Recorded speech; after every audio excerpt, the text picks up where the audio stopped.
Okay, so usually when this happens and we have to use Phytoclean, it's because there's biosecurity risks of moving between properties, usually like a sheep farm or something. Usually you will be informed about this, the client will let us know, and which properties you need to do it for between. So probably the most important thing before you go is to make sure the car's clean first. So usually in the rental cars, they're covered in clods of dirt or whatever, so before you go to a site where there's going to be biosecurity issues, take it over the road, across the road over there, and just pressure wash off any mud. So that'll include, you know, in the engine bay, we've got a lot of problems with grass seeds, right, which is a different issue for Phytoclean. Transporting weed and seed matter between sites, and we often get rental cars that are just covered in crap. So like weed, and they go over the cars with a fine tooth comb. Sometimes, so what you really need to be doing is when you wash the car, you want to be washing out in the engine bay, so around the radiator, anywhere where you can see dirt and clods are going to be coming in. So in the engine bay, around the radiator, and underneath the cars in the wheel wells, also underneath in like the bash plate, you'll get like stuff stuck in there sometimes, different cars. Pick out your dead sheep first. Yeah, then your dead animal matter, not such a big deal, but it's weedy seeds, farmers get angry about that. So yeah, that's the first thing you want to do, wash off anything you can see, really get in under the car, have a look anywhere where dirt can fly up and things are going to get stuck, make sure you clean that out. So that's the first thing. And then afterwards, what you really want to think about with Phytoclean, I guess first to explain, Phytoclean is a fungicide, so it's going to kill any dirt-borne pathogens that are going to be in the soil. You want to pick it up in the car, usually worse when it's wet, and take it between sites. So that can be Phytophthora, which is like, you know, we all know it's a very bad thing for plants and extremely infectious and mobile. But the other thing might be like foot and mouth disease as well. There's one more thing as well, chytrid fungus. Chytrid fungus too, yeah, another really important one for ground and grass frog work. If you're ever going into ground and grass frog habitat, you can take this with you and spray it on your shoes. You don't want to be driving around in grass frog habitat. And there's different types of Phytophthora as well. So there's ones in cinnamomai in the bush, but potato farms and stuff are all susceptible to different types of Phytophthora. So when a client tells you you need to be conscious of biosecurity, take it very seriously. If you're not doing it, they'll just go, you're forbidden from ever coming back to our site, which is like extremely difficult to deal with afterwards. So like, it's got the MSDS on the side, so I think we've got them in the office too. I think this is just a summary. Yep. But yeah, it does cause irritants to your eyes, to your skin as well, and if you ingest it as well, it will cause irritants, but it's not very toxic or poisonous. You shouldn't have problems, but if you do swallow it, call the poison helpline, don't try and vomit.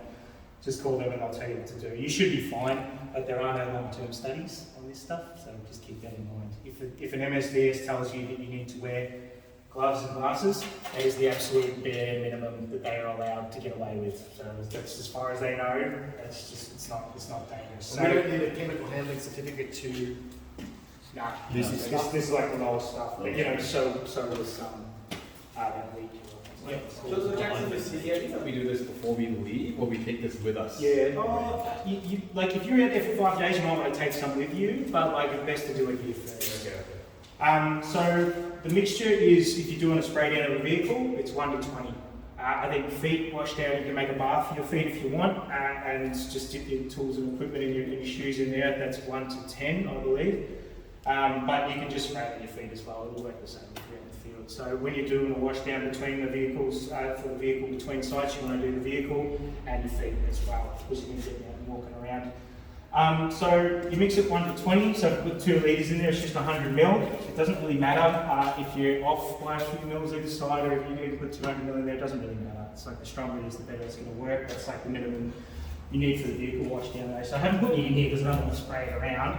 But to get the lid off this, you basically put the handle down and then just turn it to the left, loosey goity tidy, and then it's a convenient funnel shape.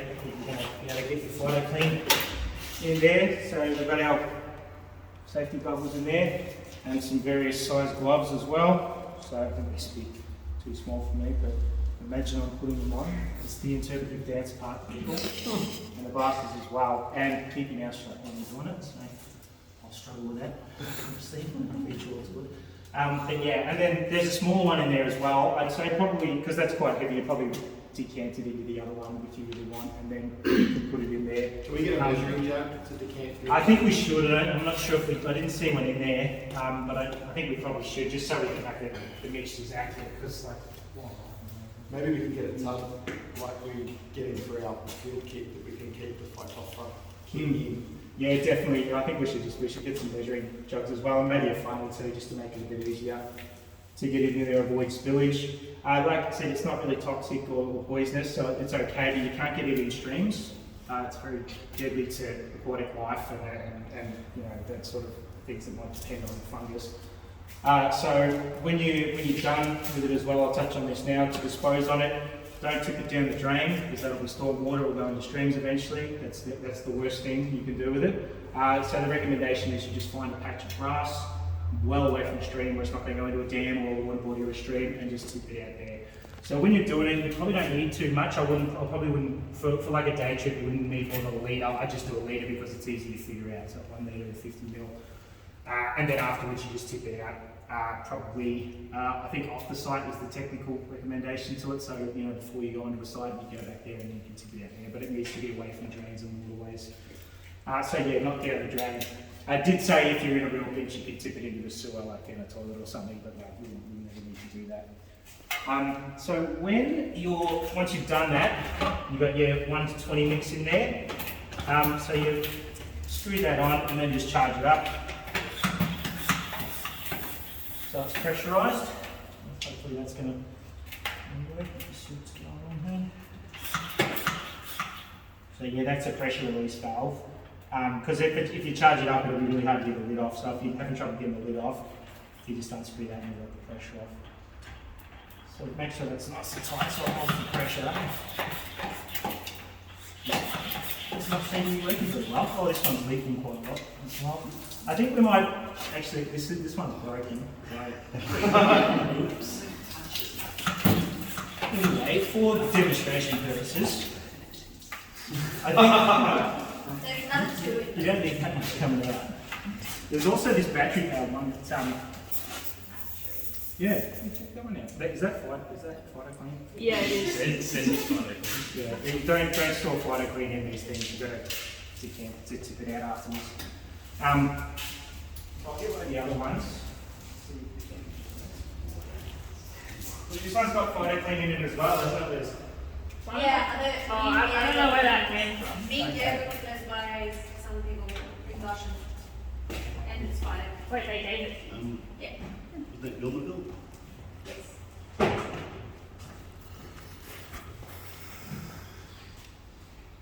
Okay, and it looks like the handle is broken off this one, so I'm thrown. I'm just going to use that one, and you can all use your interpretive dance imaginations. Yeah, that looks like something sucked off there, unfortunately. I think. Yeah, I think we'll get some new ones, but some smaller ones as well. I had one time one of these fell over in the car and it just leaked everywhere. I didn't think it was the same thing happened. So that was fun. That's why I know about the toxicity of this stuff, because I was really paranoid about it. But we'll just charge up this one, and you know, it's not going to be the first demonstration because it's leaking. But what you want to think about when you're doing this one, because you clean the car before you go, you just want to think about spraying underneath the car. You don't have to be like super thorough.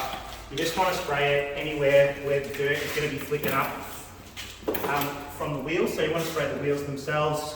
Just like, you know, this would be getting like a nice coverage. It doesn't need to be like soaking the bloody thing on it. But you want to think about anywhere that the dirt's going to be flicking up. So in the wheel well, underneath these footsteps as well, probably on top of them too, because you've been stepping on them. If you want to be really thorough, you can do up in the door jams as well, just where your feet have been going. And just go along just quickly. You only really need to do it once over, just underneath, on top, on the wheels, in the wheel wells. Probably if you wanted to be really thorough too, you go underneath the car where the dirt will be flicking up in the undercarriage. So just a brief spray under there, and do that around the other side of the car as well. And then if you want to be super thorough as well, you want to, and you will be if the landholders have been very concerned about it, you just move the car forward about a foot so the wheels have turned, and then you can just spray in that little bit that you got before as well. And then like I said, you just finish off by covering the whole, so just the sides and the undersides of your shoe with your Phytoclean as well. And that's really all you I really. wouldn't be spraying it, especially with us if we've got leather boots. I wouldn't be spraying it on your boots because that's Okay. porous and it's going in. So maybe True, a bath yeah. would probably be better for the soles now. Yeah. Well, if you want to do the bath, like in the past, I've just done on the rubber soles of my feet with this. But yeah, if you are worried about like if you've got really nice shoes, then you don't want to be spraying this kind of stuff that's going to seep into it. Then you can bring a small little bath and bring Phytoclean as well, or just like a little mixture pre-made, and you can just tip into a bath and step in it. But you've got to think about like, you know, if you're going between 5 properties, how much are you going to have to keep doing that each time, because you're not going to be able to take a little bath with you. One thing that they do at uni is they bring along these big sponges, and that it just takes less Phytoclean, and you just the sponge soaks up the Phytoclean, you step in that, and it gets in between the bits of rubber. So. Okay, cool. Yeah. I think, but like this will suffice too if you're going to get that and spray it on you. But you just want to be careful about getting it on your clothes and things as well. I mean, the directions do say that you're supposed to be wearing like, you know, protective clothing, which you then wash after you've mixed it. That's pretty standard with chemicals, so that's something that all of them say. But like I said, it does say it on there, so you know you want to be careful with this stuff and just make sure you're not getting it on your clothes, your skin, or ingesting it. So, you know, when you're mixing it, just be extra careful, but keep that stuff in mind. But the application, just as simple as that. You just give it a once over everywhere with a nice big spray. Make sure it's nice and pressurised. Anywhere where you do it's going to be flicking up. So one of the undercarriage, around the wheels, then turn the wheels, get the bits you missed in the underside as well of the wheel well, and the underside of the boots. That's the main thing. And then, like I said, don't store the Phytoclean in there. Make sure you tip it out on the grass. It's not going to go into waterways at the end of the job. Yeah, simple as that, guys. I've actually found some manuals as well for different places, for like Tasmania, Queensland, that do the guidelines, but they don't really. Doesn't really be. It's not really specific about how long you need to spray or where you need to spray. It's just like a thorough covering of anywhere that's going to be carrying dirt. A good thing to do too after you leave those sites is probably wash the carpet again, just so you're not carrying dirt and taking it out as well. But yeah, any questions on it or comments? Yeah, will we be advised when we need to do this, or are we doing it for every property now? We don't generally do it between the properties unless they specifically ask us. But I've been on a lot of properties where they do. I've had wind farms where they made us do it during the construction phase, and then afterwards they weren't overly concerned about it anymore. They were just worried about soil being brought onto the site. Okay. Places like there is one wind farm in Biala, they're very concerned about it. They inspect the vehicles every time when we bring them to site. They just make sure there's no. That's more like weed and seed issues there. They just don't want other weeds being brought on the site. They're not too concerned about funguses getting on the site. The other scenario would be if you're doing sort of threatened frog surveys, I would probably wash that out as well, or if not the car, we'll try to release the shoes. Yeah, if you're going to walk in there. Yeah. We also had an issue where one of the farms we went onto were a organic farm, and so we absolutely could not enter the farm whilst we had Phytoclean on our car. Really? Because of good one. Yeah. So just make sure. Yeah, those organic farmers need to keep they got standards they need to meet, so they can't have any chemicals on their property. So that's why that is. Otherwise, they can't technically be organic. They can't be certified. So Yeah, the other thing I'd be saying about this, I wouldn't be passing it off as it's not dangerous. I'd treat this stuff as carcinogenic and it can kill you. So I'd be taking every precaution because I don't trust a single thing. It's just me personally. But like I said, single thing when it comes to this. And a great example is the silicosis that everyone's dying off now. Cutting the dishes. I would be suiting up. like I said, about Roundup was not dangerous until a few years ago when they had paid $10 billion for long-term cancer that had been causing. So, but It's not dangerous in Australia. what's that? It's not dangerous in Australia. Every country's got different things. But yeah, that's all there is to So we'll it. get guys. some paper suits. I don't even know if we'd have to go that far, but definitely gloves and even And a a mask. Oh, Because we're going to be outside as the wind blows. Proper. masks. Yeah. And we've got the protective glasses, but definitely gloves and eyewear and masks. Can the spray bottles be used for other chemicals as well? Because for example, for a wind farm at Golden Plains, we had to use the Cone S, which is a different type of disinfectant. Okay. So this is about Phytoclean now, it's just about these bottles, and whether we're going to use them for different chemicals or we're going to have one spray bottle for one particular chemical? You can, but you need to be aware of like that. You need to read through the MSDS first, because this one says if you want to recycle the bottle, you need to rinse it out 3 times before you do. But there's other chemicals that probably say under no circumstances ever use this again. So yeah, because it might not work if you mix it with other chemicals. It defeats the purpose of it. But yeah, I think what Clint's saying. I think if you're going to use it, then the recommendation would be that you wear your gloves and your glasses and probably mask as well, just to know what's going on these days. I know it's a little bit of mucking around, but like washing the vehicle down with this between each side should really only take you about 5 minutes to do, and then it's done.